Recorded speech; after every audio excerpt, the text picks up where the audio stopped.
Isaac Bryan joins us live now for the first time on the Fox 11 News Special Report. Welcome. It's great to be here. Thank you for having me. All right, Martin Luther King Jr. Day. What does that mean to you, and what do you think is the most important message that all of us should get from his extraordinary life?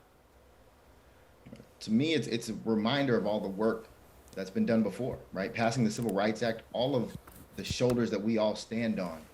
I'm glad that we get this annual reminder, but it's also a call for further action, for justice, both at the federal level, the state level, and individually in our own communities. Okay, speaking of communities, I want to talk about your community on where you came from, because you are one of the youngest on the assembly floor. You just turned 30 years old yesterday. Happy birthday. Tell people out there a little bit about yourself. Yeah, so I was born to a teenage mother in poverty. She had actually been attacked and she gave me up at birth.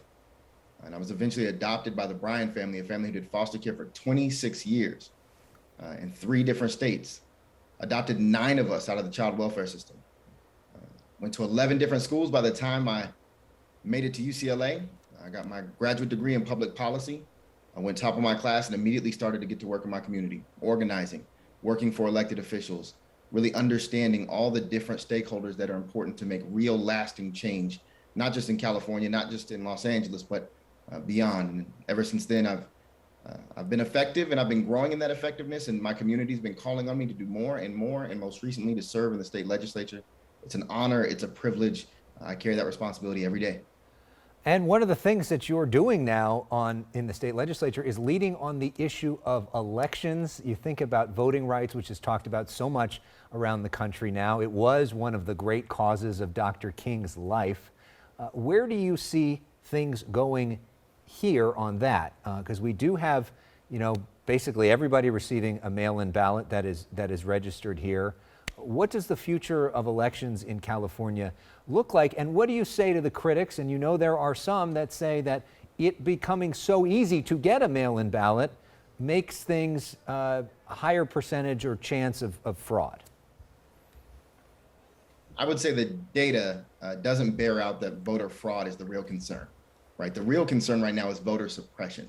And I want to give a shout out to Assemblymember Mark Berman, my predecessor as chair of this committee, who put that bill for mail-in ballots, permanent mail-in ballots, on the legislative floor and ultimately signed by Governor Gavin Newsom. California is leading on this issue. There are 19 states who are running regressive policies, who are making it harder to vote.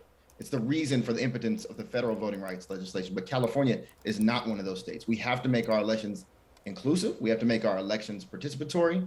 We have to make our elections something that everybody in our state can participate in. And we have to protect them from being subverted by a recall process that hasn't been changed in over 100 years. We wasted $280 million trying to recall the governor who won overwhelmingly. That's tax money we could have used for many other things. And so that's one of those things that I'm going to be looking at this year. Can we do it better?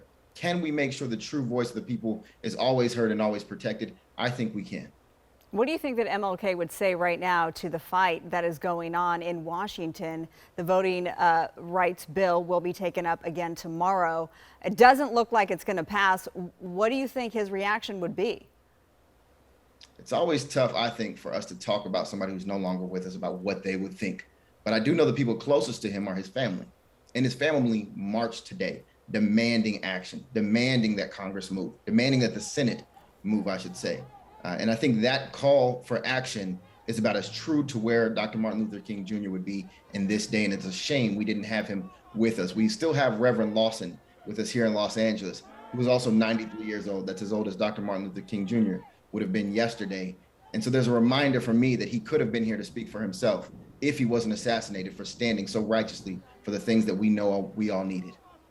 And when I talked with John Lewis a couple years ago here in Los Angeles, he talked about Reverend Lawson and how he was one of the great inspirations for both him and Dr. King, and one of the mentors that schooled them on some of the tactics about nonviolence that they ended up employing to pass things like the Voting Rights Act. On a lighter note, let's have a little bit of fun. We featured you on our show recently for your ice cream skills. Yes, because you posted a video on social media. This was you at Cold Stone showcasing your skills Can you talk to us about that, how you do that, and also what it's like being, you know, a 30-year-old in the state legislature, bringing a different generation's perspective, and how you sort of have adjusted to that world?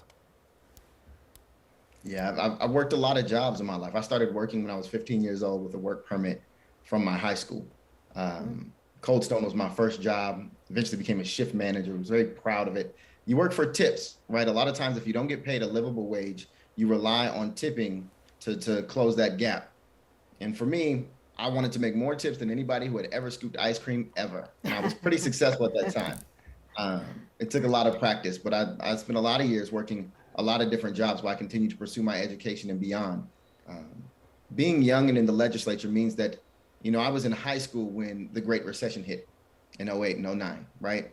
I'm the product of seeing a lot of different failures. My brother served 2 tours in Iraq, right? We fought the war against terror in my generation. We've experienced so much, and yet often we're boxed out of decision-making tables and decision-making spaces. The average age in the state legislature is 45 on the Assembly side, 55 on the Senate side. So to have come in at 29 years old and to now be one of only 2 members born in the 90s, I think it gives hope to a generation, the largest generation ever born in this country, because we're the children of the baby boomers.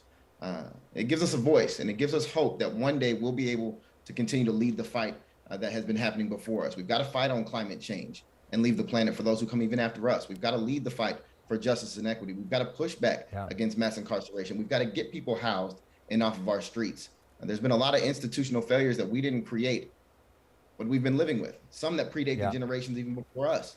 And I want to be a part of that solution. Well, you are certainly an inspiration. Assemblyman from Baldwin Hills, Isaac Bryan, thank you so much for being with us tonight.